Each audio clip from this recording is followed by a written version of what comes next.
Our mission today is to equip you with a really solid understanding of how heart failure impacts the body at a fundamental level, cellular, systemic. And then? And then we're going to truly unpack what's being hailed as quadruple therapy. Ah, the game changer. Yeah, a game-changing approach that combines incredibly powerful medications. We'll explore the why behind these treatments, how they work together, and the fascinating science that makes them so effective in helping the heart do its job better. Ultimately, improving and extending lives. Exactly. For countless patients. Okay, let's unpack this. Starting with the core problem. What is heart failure? Fundamentally. Right, the basics. Our source defines it clearly. Heart failure is a chronic condition where the heart is simply unable to pump sufficient blood to meet the body's metabolic needs. So not a sudden cardiac arrest. No, not like you see in the movies. It's a progressive inability to pump effectively. The body gets starved for oxygen and nutrients, and you get fluid buildup. And that inability to pump effectively kicks off what we call a cascade of compromise. Cascade of compromise, okay. The immediate, most direct consequence is decreased cardiac output. Less blood gets ejected with each beat. So less blood flow to vital organs, kidneys, brain, muscles. Precisely. And this initial deficit triggers a series of compensatory mechanisms, which, paradoxically, initially help, but ultimately worsen the condition. Right. Here's where it gets really fascinating and, honestly, a bit insidious. When cardiac output drops, the body thinks it's a crisis. Like a state of shock, almost. Yeah, hypoperfusion. So it activates its major neurohormonal systems, primarily the renin-angiotensin-aldosterone system, RAAS, and the sympathetic nervous system, the SNS. The fight-or-flight system. Exactly.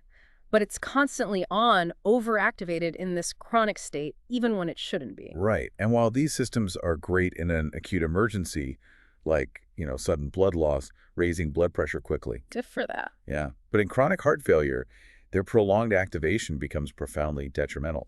The RAAS, for instance, leads to widespread vasoconstriction. Tightening blood vessels. Yep, and increased sodium and water retention, fluid overload. Okay. And the SNS. That elevates heart rate and contractility, trying to pump more blood, but it hugely increases the heart's workload and oxygen demand. So the heart's already struggling, and now it's facing more fluid coming back and higher resistance to pump against. Exactly. Increased preload and increased afterload. It's this relentless extra strain that directly contributes to further ventricular remodeling, a critical concept we need to dig into.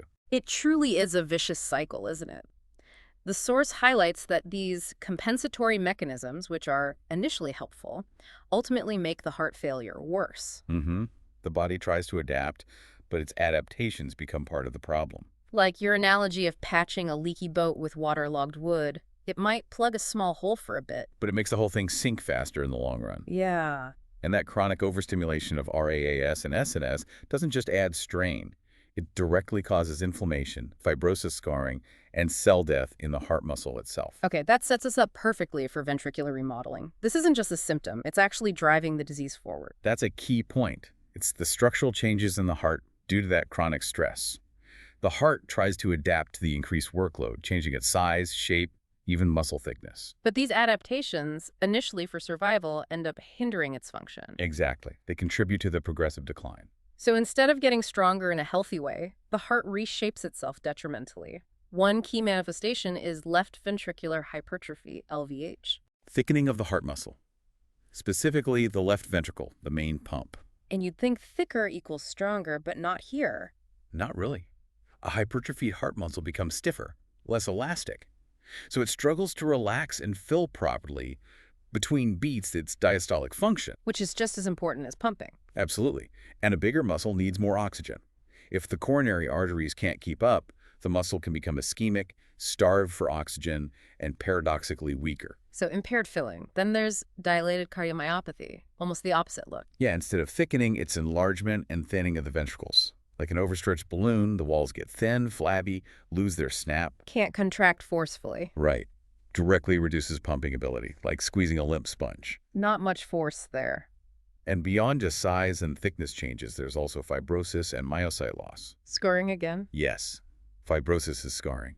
The heart muscle cells, the myocytes, get replaced by fibrous, non-contractile tissue. That scar tissue doesn't pump. It just gets in the way. Exactly. It impedes the healthy muscle cells. So you lose functional tissue, the heart gets stiffer, less effective as a pump. accelerates the whole spiral. So understanding these structural shifts, the remodeling, is vital. They're not just consequences, they're active drivers. Mm-hmm. And speaking of understanding, a critical distinction for treatment is classification based on ejection fraction, or EF.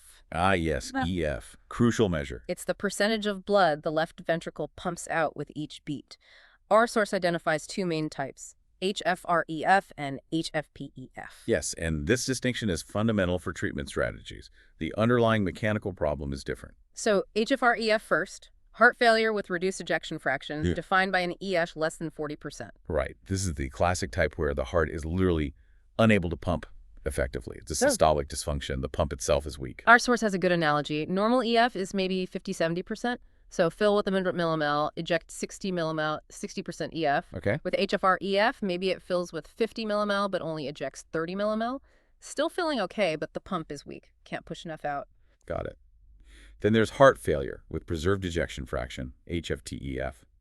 EF is greater than 50%, even up to 60%. So the pump strength seems okay. Relatively speaking, yes. The issue here isn't pumping power as much as the heart's inability to fill properly.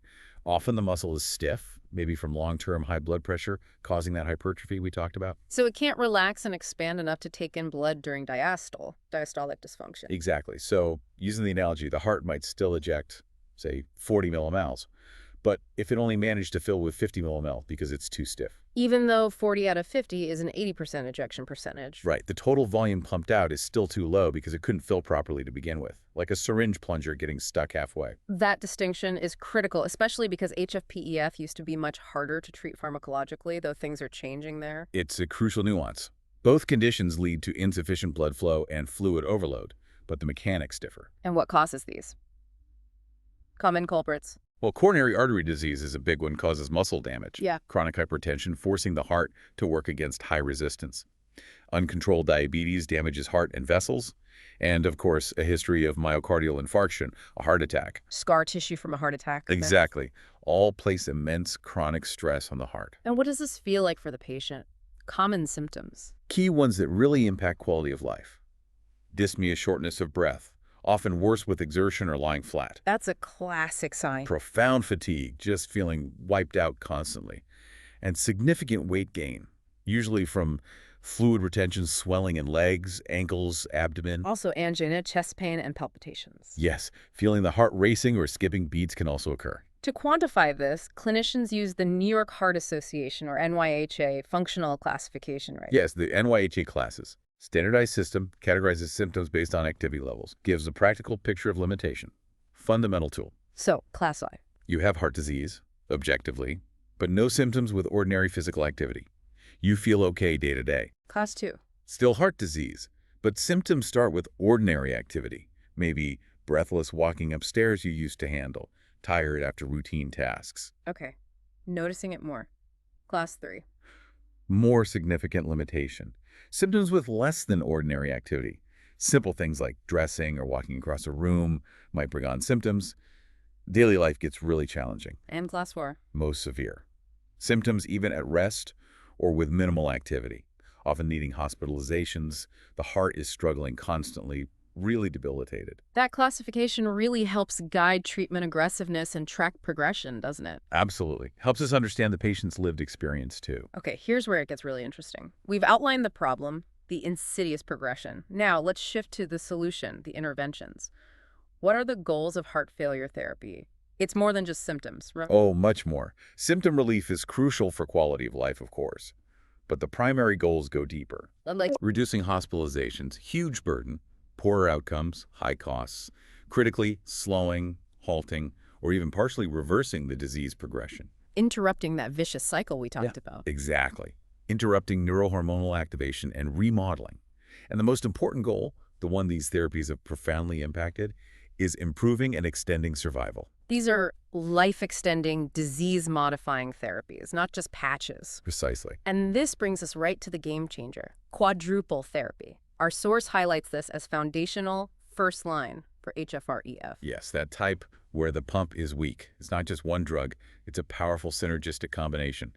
Attacks the disease from multiple angles. A real paradigm shift. So what's the core principle? It's quite aggressive, but for good reason. Proactive, not reactive. The idea is Start all 4 classes early, titrate every 2 to 4 weeks, and monitor renal function and BP. Wow, start all 4 early, not a gradual thing. No, it's about intervening decisively.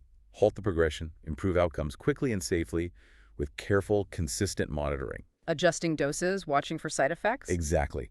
And the evidence for this approach is overwhelmingly strong. So what are these 4 pillars, the core 4? Okay, pillar 1. An ARNI angiotensin receptor neprilysin inhibitor, or if that's not tolerated, an ACE inhibitor, or an ARB, angiotensin receptor blocker. Got it. RAS modulation. Pillar 2. A beta blocker. Okay, pillar 3. An MRA mineralocorticoid receptor antagonist. And the 4th. An SGLT2 inhibitor, sodium glucose cotransporter 2 inhibitor. RNA-CEI-RB, beta blocker, MRA, SGLT2I, each targets a different pathway. Right, but their combined effect is truly greater than the sum of their parts. Synergistic. So the treatment algorithm is basically start all 4 in the right patients. Yes. Then recess frequently, maybe every 2 weeks. Carefully titrate doses upwards towards target levels from trials. And patient education is huge here. Massive. Daily weights, low sodium diet, fluid limits, recognizing worsening symptoms early. So they can get help before it becomes a crisis. Exactly. Preventing acute decompensation. And of course, consistent cardiology follow-up is essential. It's a comprehensive, multi-pronged attack. Now, beyond the core 4, the source mentions other options for specific situations. Right. It shows how treatment gets personalized. Diuretics like furosemide, HCTZ, metolazone mostly for symptom relief, fluid overload, they don't really modify the disease or improve survival like the core 4. Symptom management, not disease modification. Okay. Then there's ivabradine. That's for patients with a persistently high heart rate, over 70, in sinus rhythm. Despite being on the max beta blocker dose they can handle, it just lowers heart rate. Interesting. What else? Vericiguat might be an option after a recent HF hospitalization if symptoms persist. Works differently, enhancing cyclic GMP. There's also the combination of hydralazine and nitrate. Ah, that one's often mentioned for specific populations. Yes, specifically considered for Black patients with HFrEF still symptomatic on optimal therapy, or those who can't tolerate ACE/ARBs due to kidney issues or high potassium. And digoxin, the old one. Still sometimes used for rate control and atrial fibrillation if other methods aren't enough, or for persistent symptoms. But its role has really diminished with the newer, more effective agents. These are additions, though. The core 4 are the foundation. Okay, let's really dive deep into these 4 core classes, starting with modulating that big target, the renin-angiotensin-aldosterone system, RAS. Right. We said it goes rogue in heart failure, normally regulates blood pressure, fluid balance. But here, it drives progression. Remind us of the pathway. Okay, so decreased cardiac output means kidneys sense low flow, low pressure. They release renin. Step 1. Renin acts on angiotensinogen from the liver, converts it to angiotensin II. Step 2. Then angiotensin gets converted to the active form, angiotensin II, by AC angiotensin-converting enzyme, mostly in the lungs. Step 3, and angiotensin II is the main problem. He's the villain, yeah. Our source highlights its many harmful effects in heart failure. First, widespread vasoconstriction, narrows blood vessels. Which increases afterload, the resistance the heart pumps against. Makes a weak heart work even harder. Exactly, like running through quicksand. Second, angiotensin II triggers aldosterone release from the adrenal. Aldosterone makes you retain sodium and water. Right. Contributes directly to volume overload, fluid buildup, more strain on the heart. What else does angiotensin II do? It increases sympathetic nervous system activity, more stress, higher oxygen demand, and it directly promotes cardiac remodeling and fibrosis. The bad structural changes. Stiffer, less efficient heart. Precisely. This is why blocking this system is so critical. Interrupt the cycle, slow progression, improve outcomes. Okay, so let's start with the preferred option now for RAS modulation in HFrEF ARNs, angiotensin receptor neprilysin inhibitors. The main one is sacubitril/valsartan, brand name Entresto. Yeah, this is a dual-action powerhouse, a big step forward. Dual action how? It attacks from 2 complementary directions. First, sacubitril. It's a neprilysin inhibitor. Neprilysin, what's that? It's a natural enzyme, a neutral endopeptidase. Its job is to break down several beneficial vasoactive peptides in the body. Beneficial ones. Like what? Things like BNP, natriuretic peptide, AMP, atrial natriuretic peptide, bradykinin, adrenomedullin. These naturally help with vasodilation, relaxing blood vessels, and natriuresis, getting rid of sodium and water. So sacubitril stops neprilysin from breaking down these good guys. Exactly. It increases their levels, enhances their positive effects, More vasodilation, less workload, reduced sodium and water retention, boosting the body's natural defenses. Okay, that's one part. What's the other part, valsartan? Valsartan is an angiotensin receptor blocker, an ARB. We just talked about how bad angiotensin II is. Valsartan directly blocks its main receptor, the AT1 receptor. So angiotensin II can't bind and do its damage. Correct. Can't cause vasoconstriction, aldosterone release, sympathetic activation, remodeling. So you're boosting the good peptides and blocking the bad angiotensin II effects. A double hit. And the clinical impact? Profound. Our source says ARNIs improve survival in HF-REF and reduce cardiovascular death and heart failure hospitalizations. Landmark trials like Paradigm-HF showed benefits that really shifted practice. Cornerstone therapy now. Fundamentally altering the disease trajectory. But side effects. Like any powerful drug, yes. Common ones. Hypotension, low blood pressure, dizziness, hyperkalemia, hypotassium, headache. And there's one specific serious one mentioned. Yes, angioedema. Rare but potentially life-threatening swelling, often lips, tongue, throat, can block breathing. Medical emergency. And crucial interactions, especially with ACE inhibitors. Absolutely critical. Yeah. Never use ARNIs and ACE inhibitors together. The risk of angioedema goes way up, probably because both increase bradykinin levels. So you need a washout period. Yes. A 36-hour washout after stopping an ACE inhibitor before starting an ARNI. Cannot just switch immediately. Huge safety point. Other monitoring. Consistent monitoring of blood pressure, kidney function, renal function, and potassium levels is vital, especially at the start and with dose changes. Avoid in pregnancy, and contraindicated or needs dose adjustment in moderate to severe kidney impairment, like eGFR below 60. Okay, very important points. Now, ACE inhibitors, lisinopril, ramipril, and olaparib, these were the foundation for years, right? Absolutely. The first major breakthrough in preventing remodeling and improving survival before ARIs. Mechanism is straightforward. Block the ACE enzyme. So stop angiotensin II from becoming angiotensin II. Exactly. Directly counters angiotensin II's bad effects. Reduces vasoconstriction, lowers aldosterone, slows remodeling. Clinically, they reduce mortality, decrease hospitalizations, improve symptoms. Monumental leap forward for decades. But they have that characteristic side effect. Ah, yes. The cough. A very common, persistent, dry, hacking cough. Unique to ACE inhibitors. Why does that happen? Because ACE also breaks down bradykinin. Inhibit ACE, bradykinin builds up, irritates airways. It's not dangerous, but really bothersome. Yeah. Often why people switch to ARBs. Annoying, yes. But angioedema is the more serious concern here, too. Yes. Similar risk as ARNIs, though maybe slightly lower incidence, less than 1%. Still, potentially severe swelling, life-threatening. Needs immediate withdrawal, possibly emergency treatment. And cross-reactivity with ARBs is possible. It's been reported. So if you had angioedema with an ACE inhibitor, you use an ARB very cautiously, if at all. And pregnancy. Absolutely contraindicated, non-negotiable. Risk of major malformations in the first trimester, severe neonatal problems like renal failure, even death in the second and third.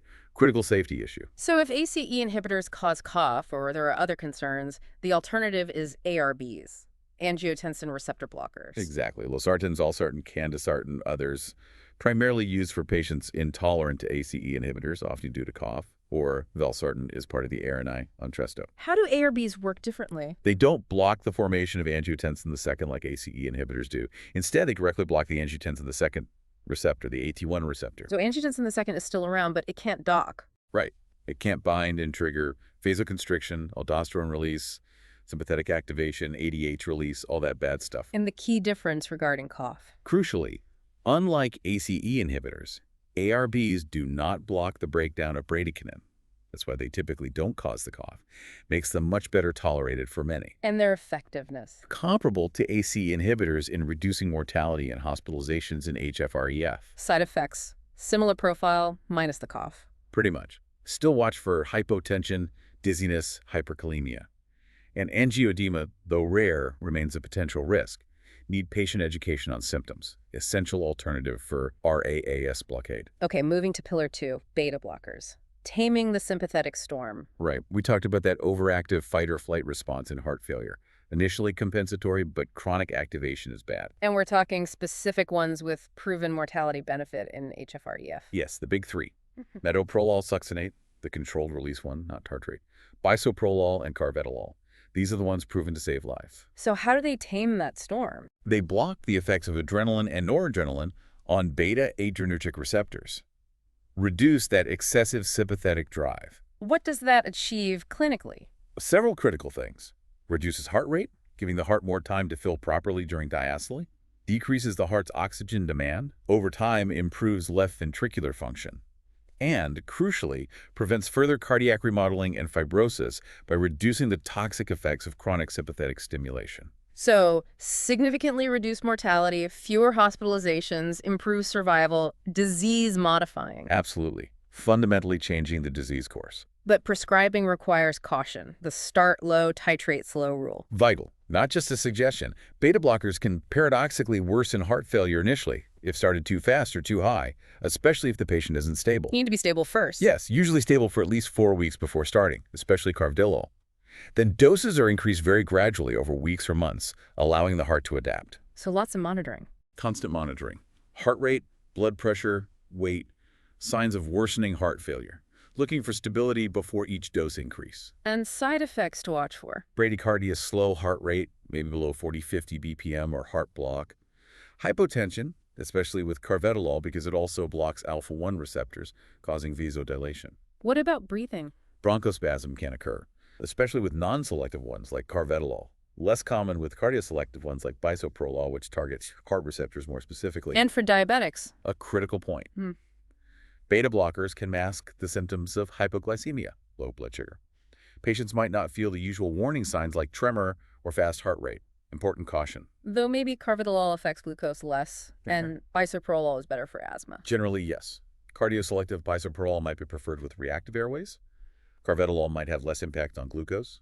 Nuances to consider. Okay, now for the new kids on the block, relatively speaking, SGLT2 inhibitors, dapagliflozin, Farxiga, and pagliflozin, Jardiance. Yeah, the ones that really revolutionized care unexpectedly. Tell us that story again. They weren't originally for heart failure. No, developed and approved for type 2 diabetes to lower blood sugar by making you pee it out.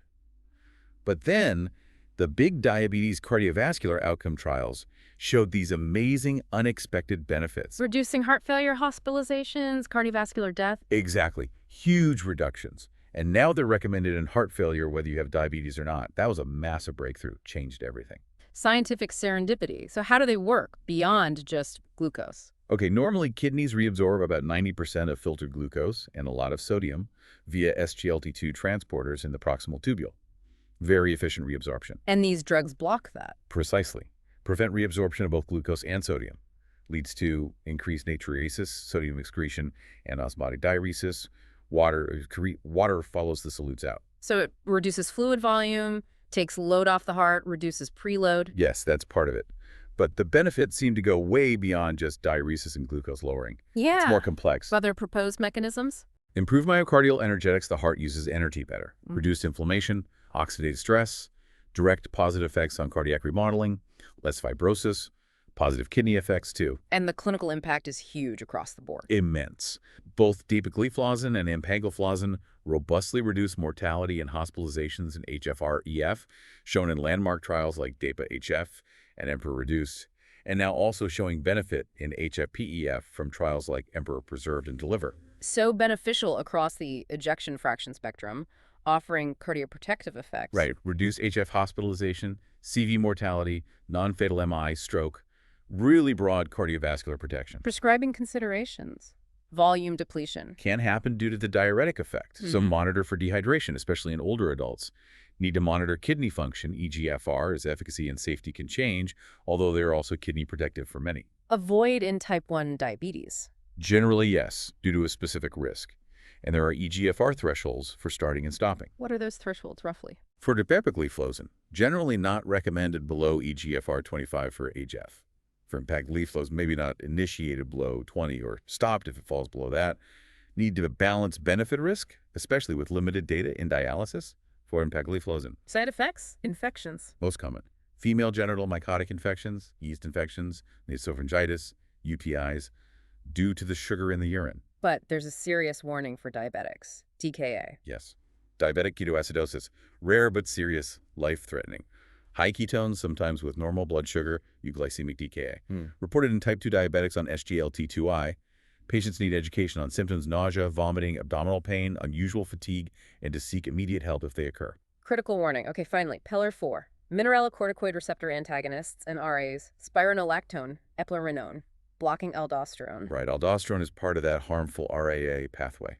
MRAs block its receptors, mainly in the kidney's distal nephron, but also in the heart and blood vessels. What does blocking aldosterone do? Counters its effects, promotes sodium and water excretion, but importantly, causes potassium retention.